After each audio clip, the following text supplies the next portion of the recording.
Olá, Observatório, comigo, Amanda Antunes, e com a minha amiga Fernanda Rodrigues. Ei, Fernanda, bom dia. Bom dia, Amanda. Bom dia para todo mundo que está na escuta e acompanhando a gente pelo YouTube também. Bom, gente, Setembro Amarelo marca a campanha de conscientização sobre a prevenção do suicídio. Durante todo o mês, a iniciativa tem como objetivo chamar a atenção para a importância de discutir e promover ações a respeito do suicídio. Nesse sentido, em uma 9ª edição, o tema é "Se precisar, peça ajuda". Segundo a OMS, são registrados mais de 700 mil suicídios em todo o mundo, mas também informa que existem episódios de subnotificações, portanto, o número pode chegar a 1 milhão de casos. No Brasil, a estimativa é de 14 mil casos por ano, o que leva aí, em média, 38 pessoas cometem suicídios por dia. Entre 2010 e 2019, o país registrou em torno de 112 mil suicídios. Trata-se, de um caso aí, é uma realidade, uma triste realidade que registra cada vez mais casos, principalmente entre jovens. Cerca de 96,8% dos casos de suicídios estavam relacionados aí a transtornos mentais. Em primeiro lugar está a depressão, segundo o transtorno bipolar e o abuso de substâncias. E para falar sobre o preconceito, e como não falar sobre esse assunto, que isso acaba impactando também em toda a sociedade, nós recebemos hoje a psicóloga Maíra Barroso. Oi, Maíra, bom dia, obrigada pela presença. Bom dia a todos os ouvintes. Maíra, setembro amarelo, a gente sempre lembra aí da prevenção ao suicídio. A gente sabe que é um tema que tem que ser discutido durante todo o ano, mas ao mesmo tempo, que bom que agora a gente fala sobre o suicídio, que até pouco tempo também não se falava, né? Exatamente, é preciso falar de forma responsável sobre o suicídio, para que as pessoas tenham acesso à informação adequada. E se você está passando por algum tipo de sofrimento, se você de alguma maneira chegou a pensar, planejar ou tentar contra a sua própria vida, procure ajuda profissional especializada. Como a gente está falando aqui, existe um estigma muito grande sobre o suicídio, principalmente de não se falar sobre. Às vezes acontece na própria família e você só vai ficar sabendo muito depois que você perdeu um parente que tirou a própria vida. A imprensa mesmo, existe aí um acordo, de não se falar sobre o suicídio. Às vezes, quando a gente chega numa ocorrência, não vamos dar porque é suicídio, com medo de incentivar. Então, a gente fica nessa dualidade, Fala ou não fala? E, ao mesmo tempo, a pessoa que chega a cometer um ato extremo desse, a gente consegue imaginar o sofrimento, a solidão, o que ela está sentindo. Porque, às vezes, fala assim, a pessoa que cometeu um suicídio é covarde. Para mim, ela tem muita coragem, porque eu não me imagino tirando a própria vida. Então, assim, a dificuldade da pessoa pedir ajuda, de se achar mais fraca por pensar sobre isso. E tem uma frase que eu queria que você falasse sobre ela, que ela é senso comum, não, quem fala que vai se matar, não se mata, não. Já viu isso? As pessoas costumam falar muito isso. Escuta, infelizmente, até os dias de hoje, mesmo com tanto acesso à informação, que quem realmente quer já teria feito, se quisesse mesmo não teria apresentado uma tentativa mais leve, digamos assim, mas esse é um dos principais mitos em torno do suicídio. É comum que a pessoa que tem a ideação, o comportamento suicida, ela vai escalonando as suas tentativas, ela vai testando qual é o limite da sua dor física e em algum momento ela vai consumar. Então, qualquer ato já é um pedido de socorro e precisa de intervenção. É necessário intervir. Muitas vezes, esse tipo de frase vem de uma não compreensão adequada do tamanho do sofrimento, ou, geralmente, quem pensa em tirar a própria vida está adoecido psiquicamente. O cérebro saudável, ele não pensa em na autodestruição. O cérebro saudável, ele vai, né, nós somos programados biologicamente para preservação da vida, para sobrevivência. Então, se tem alguém pensando desta forma, certamente ela não foi diagnosticada corretamente, ela precisa de um diagnóstico, de uma avaliação adequada em saúde mental, ou ela precisa, né, de fato, de que se detecte o que está acontecendo. A maioria dos comportamentos, as tentativas de suicídio, vem de pessoas não diagnosticadas ou de diagnósticos equivocados, né? Eu fico pensando que a pessoa, quando ela comete o suicídio, ela não quer acabar com a vida dela. Ela quer resolver o problema dela, né? E muitas vezes, para aquela pessoa, o problema é tão grande e ela sozinha, ela não consegue achar saída. E hoje a gente, né, fala tanto do cuidado, da importância do cuidado da saúde mental, né? Não só a gente fala da importância do cuidado da saúde do corpo, mas agora a saúde mental também é bem em destaque. E aí, Maíra, eu queria saber assim, como que o Setembro Amarelo ele vem para ajudar? Porque a gente olhando pelos dados é preocupante, né? Sim, é uma questão de saúde pública. O Setembro Amarelo vem como uma porta de entrada para essa conscientização. Como vocês bem disseram, ela precisa acontecer o ano todo. A gente precisa falar de saúde mental e de prevenção do suicídio o ano todo, todos os dias. E a prática clínica com pacientes suicidas tem demonstrado que é necessário que o profissional de saúde mental, seja ele psicólogo, psiquiatra, em conjunto com os familiares, amigos, quem estiver envolvido na vida deste paciente, que neste momento ele não tem condições de lutar pela própria vida, ele está adoecido. Não é uma escolha, né, de tirar a própria vida neste sentido. É uma ideia disfuncional que vai contra, ela é egodistônica, como Freud dizia, ela é contrária ao instinto de sobrevivência, e nessa força-tarefa a gente luta pela vida do paciente até que ele possa lutar também, até que ele possa se fortalecer e lutar também. A Amanda mencionou na abertura essa questão do índice de suicídio em pessoas mais jovens. Eu lembro uma vez que eu fui assistir uma palestra, foi com uma psicóloga da UFMG, esqueci o nome dela, e ela falava justamente sobre um trabalho que ela realiza dessa questão de até crianças, né, que cometem suicídio. Se a gente não costuma falar de suicídio entre adultos, que dirá em criança, né? E aí vem a infância, vem aquele período difícil da adolescência. Quem é mãe, às vezes, fica sem ferramentas para lidar. Eu já conheço a história de um menino de 9 anos que ele pulou, né, tentando se matar. O que é uma criança de 9 anos, né? Vai tentar se matar. Então, e como mãe, às vezes eu vejo o adolescente se cortando. A gente tem todo esse tipo de ação, né, dessas pessoas que, na minha opinião, é uma forma de chamar a atenção, de falar, eu estou precisando de ajuda, alguém olhe para mim, né, alguém me ajude. E é isso, assim, acho que a gente tem que entender que não tem idade, né? Exatamente. A sua fala, né, decorre de uma não possibilidade, de um não conceber o adoecimento mental na infância.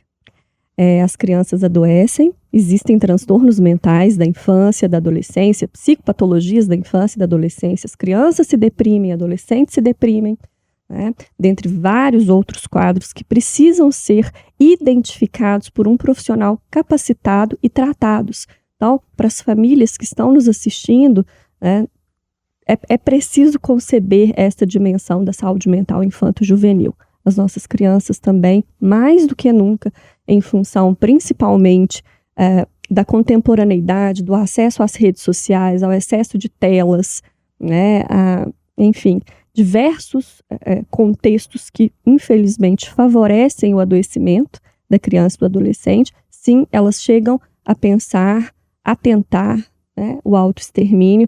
E se você, pai ou mãe, tem qualquer suspeita de que seu filho está mais isolado, está mais entristecido, está extremamente absorto nas telas, nas redes sociais, né, de uma forma irrestrita e limitada, se ele, né, já de alguma maneira expressa esse descontentamento, essa falta de sentido para a própria vida, se ele se autodeprecia, se ele se automutila, procure ajuda especializada. Eu repito isso, friso, porque nós temos profissionais extremamente capacitados. O suicídio é uma causa de morte evitável.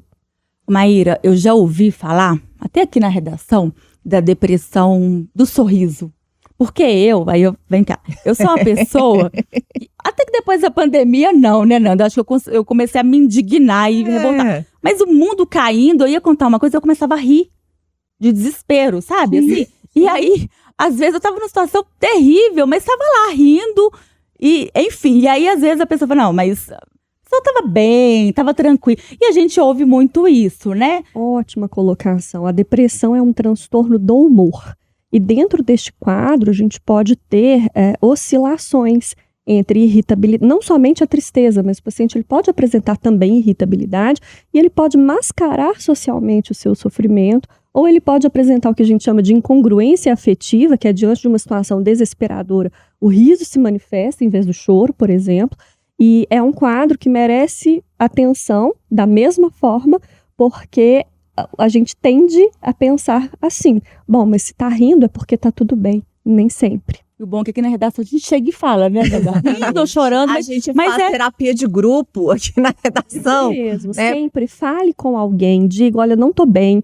Geralmente as pessoas, elas dão sinais de que algo não vai bem. Mas se você puder falar, que seja com um amigo próximo, com algum familiar, com quem quer que seja, nas redes sociais, se a gente vir alguém, né, que não tá bem, que a gente possa imediatamente ajudar essa pessoa. E aí, gente, eu acho que fica um alerta, ela falou das redes sociais. As redes sociais, elas são ferramentas muito boas, muito importantes, mas a gente também encontra lá coisas muito perigosas. E quando eu falo de saúde mental, a gente está aqui com a Maíra, que é uma psicóloga formada, tem mestrado, doutorado, porque é uma coisa muito delicada, muito importante, você cuidar da saúde da outra pessoa, da saúde mental das outras pessoas. E às vezes eu vejo profissionais se vendendo de uma forma muito equivocada. A gente que sabe minimamente, né, sobre isso, eu estou estudando psicologia também, a gente fica um pouco chocada. E quando a gente fala de um profissional da área de saúde, primeiro que se você tiver alguém para te indicar, com alguma referência, é o mais aconselhável. Porque como em toda profissão, a gente tem os bons profissionais e os profissionais que não são tão bons, né? A gente tem aquelas pessoas que se intitulam numa formação e na realidade nem tem, né? Assim, a gente fica às vezes pesquisando, nós temos pessoas que às vezes se fala que é isso e você vai pesquisar lá no CRP, no CRM e não é esse profissional.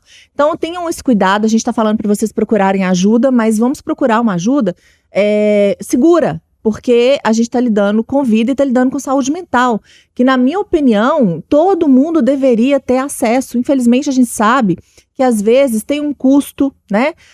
A gente sabe que o plano de saúde às vezes limita ali as sessões, não é o ideal, mas já é um caminho, já é um começo. Então assim, às vezes o plano de saúde te dá essa abertura para você ter uma terapia, vai, aproveita.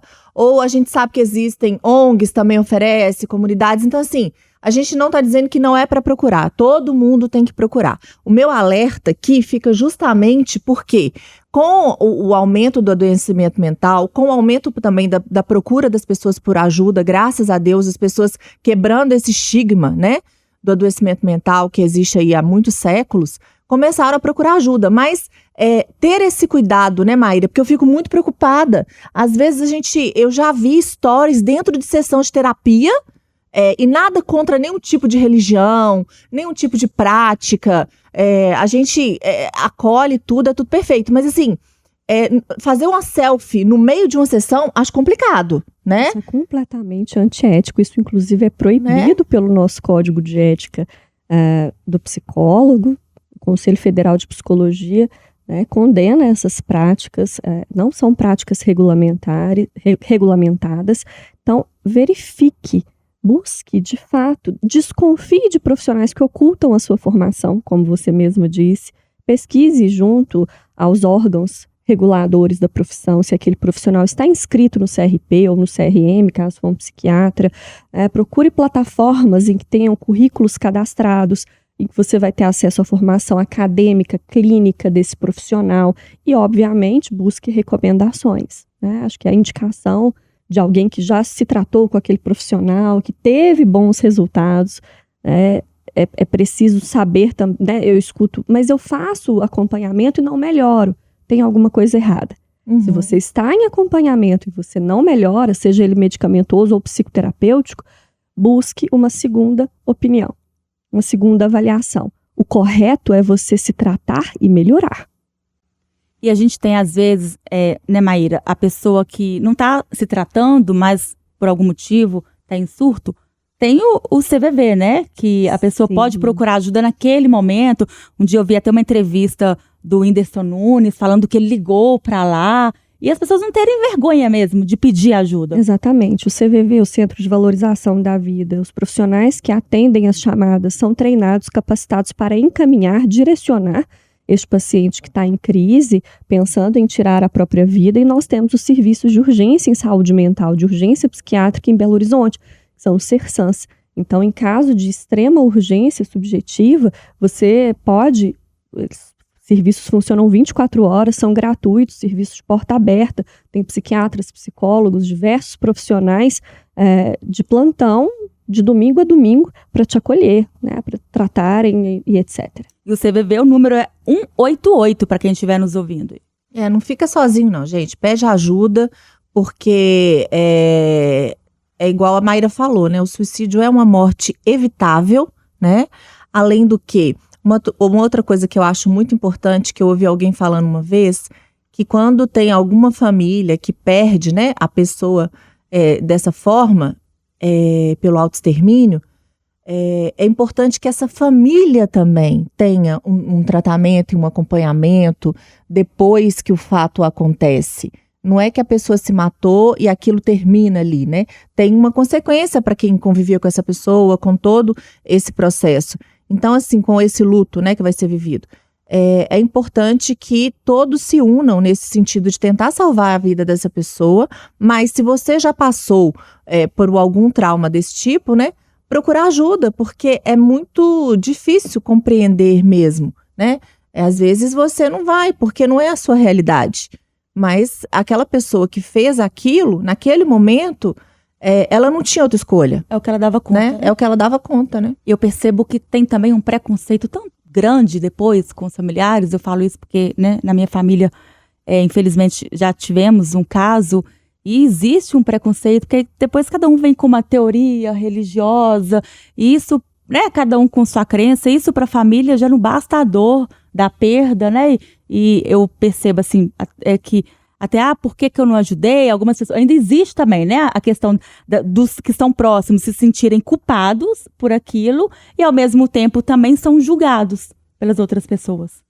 Um segundo mito a respeito do suicídio é que a verdade sobre o autoextermínio vai embora junto com o paciente que consumou o suicídio. As pessoas anunciam, elas pedem ajuda, elas pedem socorro. As famílias que já passaram por isso, infelizmente, precisam de acompanhamento, mas principalmente para as famílias que estão com um paciente suicida neste momento em casa, algumas orientações podem ser de grande utilidade.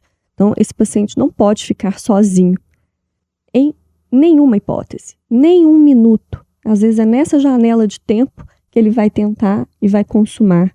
Se você puder, né, geralmente eu oriento muito pais de pacientes, principalmente adolescentes, que eles revezem. Enquanto um descansa durante a noite, o outro fica acordado e a gente vai revezando para que esse adolescente, para que esse paciente não fique sozinho. A gente retira objetos perfuro-cortantes, farmacinhas, não tenham farmacinhas em casa, não deixem objetos perfuro-cortantes à disposição, né? Então, essa vigilância, esse monitoramento, ele realmente salva vidas. E compreensão.